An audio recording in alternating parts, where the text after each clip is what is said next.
Alors, il y a des héritiers d'une saga qui décident de reverser des royalties à des assos pour l'écologie ou pour les migrants. D'après vous, c'est plutôt ceux de l'écrivain de Dune, Frank Herbert, ou plutôt ceux de la famille Tolkien? Eh bien, on vous donne la réponse dans les brèves. Bonjour à toutes et à tous, on est le mardi 23 avril 2024 et vous regardez l'Actu Réfractaire. Et pensez à vous abonner, hein.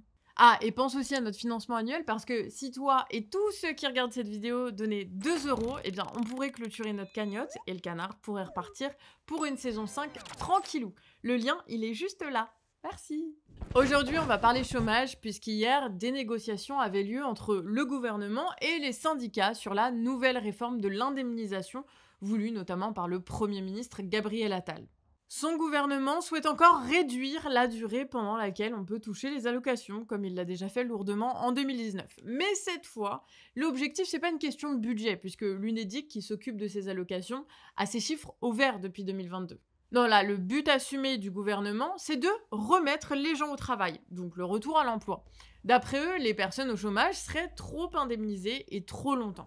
Or, on sait déjà que les dernières réformes du chômage ont plongé des dizaines de milliers de gens dans la pauvreté et qu'elles ont eu des effets négatifs sur l'économie, notamment sur le nombre de saisonniers, puisque faire une saison en restauration, par exemple, ne permet plus de toucher des allocations. La réforme de 2019, elle est en cours d'évaluation et elle a eu des effets négatifs sur la qualité et la rémunération, ce qui nous pousse à faire davantage de boulot qu'on n'a pas envie de faire et qui sont souvent sous-payés.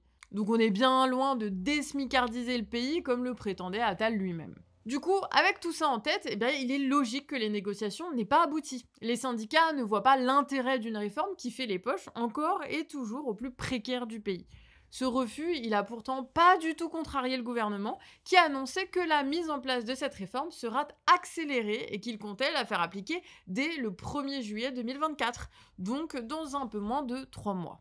Et tout cet acharnement sur les allocations chômage est à mettre en regard avec une affaire récente de formation très rentable pour la marque Chanel et mise en place par Pôle emploi. Mais ça, on en parle dans la chronique corruption. On passe au point abonné et si toi aussi tu veux participer à la grande foire au placement d'actu, eh bien tu peux nous écrire à actu@lecanardrefractaire.org. Il suffit de joindre un ou des articles de presse ou des photos et des vidéos de ce dont tu veux nous parler et tu peux aussi nous indiquer si tu veux qu'on donne ton nom ou qu'on le modifie. Et l'abonné du jour est resté anonyme, mais il nous a transmis un article sur un syndicaliste brestois contre lequel Gérald Darmanin himself a porté plainte et qui l'a conduit à être entendu par la police. La raison ? Olivier Cuzon, professeur et directeur de la publication de la lettre interne de Sud Éducation 29, a mis en cause les classes de défense et de sécurité globale proposées dans 500 collèges de France. Alors ces classes, elles veulent éduquer les jeunes à la défense en les mettant face à des policiers, des gendarmes ou des militaires en uniforme régulièrement. Les élèves sont aussi tenus de participer à des cérémonies patriotiques, voilà, en gros c'est des classes de préformation pour devenir flic ou bidas. Mais bon, a priori, le fait de se poser la question de la légitimité d'hommes et femmes en uniforme pour l'enseignement des valeurs de la République est passible de poursuites judiciaires. Pour commencer cette chronique corruption, on va revenir sur 2 affaires dont on vous avait parlé et qui ont vu des avancées. On commence avec l'affaire des Légions d'honneur dont on vous parlait la semaine dernière. Eh bien, figurez-vous qu'il y a déjà des nouvelles révélations. Le général Benoît Pugat, il aurait fait bénéficier de décorations à des bourges qui ont investi dans un fonds de dotation de rénovation dans la chancellerie. C'est le cas notamment de Pauline Duval, fille d'Éric Duval, un riche patron d'un groupe immobilier, qui aurait fait des dons à la levée de fonds, mais qui aurait aussi embauché le fils du général et chancelier Benoît Pugat dans le cadre de ses constructions immobilières. Alors que chez Canard ou Actu Réfractaire, eh bien quand on vous demande de participer à une levée de fonds, on n'y gagne pas de médaille, ni de décoration, mais on permet de faire exister une équipe d'une douzaine de personnes qui bossent tous les jours pour vous informer. Le deuxième retour d'information qu'on voulait vous faire, c'est sur le policier Yves Mila, qui avait été protégé par son meilleur ami, le chef de l'UNSA Police. Bon, en gros, Yves Mila, il était accusé de violence sur sa femme et ses enfants, et vous pouvez retrouver un article de Street Press dispo dans les sources qui détaillent tout ça. Mais ce qu'il faut savoir, c'est que le policier vient d'être relaxé en appel, notamment parce que, selon le tribunal, les enfants ne mentionnent pas de fessées, claques, tirage de cheveux ou autres gratuits, mais consécutifs à des bêtises qu'ils ont pu faire, des désobéissances ou des retards exagérés dans l'exécution de certaines consignes paternelles ou des réprimandes liées au travail scolaire. Voilà, donc on est très clairement face à une décision qui ouvre la porte à une jurisprudence qui permet de frapper ses enfants en conséquence de leur désobéissance ou de leur manque d'assiduité à l'école. Voilà, bah n'hésitez pas à nous dire ce que vous en pensez en commentaire, hein, on lira tout ça. On passe à une révélation qui, elle, n'a pas eu de premier volet. Alors, selon Mediapart, la marque de luxe Chanel ferait produire de la maroquinerie grâce à Pôle emploi. Ouais, l'agence renommée France Travail, il y a peu, a envoyé plusieurs demandeurs et demandeuses d'emploi en AFPR, c'est-à-dire en action de formation préalable au recrutement. En gros, c'est une formation qui dure 3 mois, durant laquelle les candidates à un emploi sont dans l'entreprise et sont mis en conditions réelles de travail.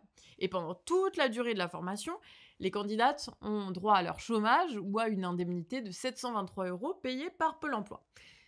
Seulement, après 6 semaines de formation sur 12, les candidates passent sur de la production réelle. Dans l'enquête de Mediapart, elles ont dû produire des porte-cartes, très moches, vendus entre 600 et 1000 € la pièce. Voilà, on vous met le lien dans les sources si vous voulez l'acheter. Voilà. Sinon, vous pouvez nous faire un don, hein, c'est moins cher. 2 €, 2 €, ça passe bien, ouais.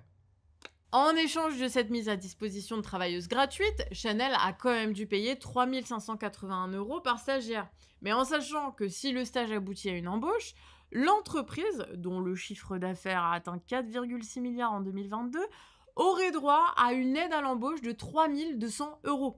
Ce qui veut dire qu'une stagiaire peut coûter 3 581 € et en rapporter près de 240 000 à raison de 60 porte-cartes par semaine pendant 6 semaines à 600 €. C'est beau le luxe quand même, non? On passe au brève avec les héritiers de Tolkien, et oui, c'est bien eux, qui en ont eu marre d'être récupérés par des militants racistes, anti-migration et climato-sceptiques. Bastard raconte qu'ils ont donc décidé de reverser une partie des royalties de l'univers du Seigneur des Anneaux à des associations pour aider les migrants et l'écologie. On rappelle que le film d'animation La guerre des Rohirrim sortira le 11 décembre au cinéma. On a le temps. Des manifestations ont eu lieu contre le racisme, l'extrême droite et les violences policières à Paris ou même à Saint-Brieuc ce week-end. Et c'est dans ce contexte que Street Press nous apprend hier qu'un policier en civil serait à l'origine d'insultes et d'agressions homophobes ayant eu lieu début février. Une agression qui a éborgné Alexandre, 26 ans, qui est militant LGBT. En Asie, la météo s'affole. Alors qu'au sud de la Chine, 4 personnes ont disparu dans des pluies torrentielles, la Thaïlande, la Birmanie, les Philippines, le Vietnam et le Cambodge voient le thermomètre dépasser les 40 degrés. C'est bel et bien la saison sèche en ce moment, hein, mais les chaleurs y sont extrêmes sans pour autant dépasser les chiffres records de 2023.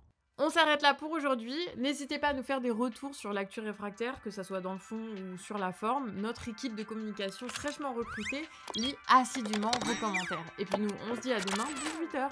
Ciao!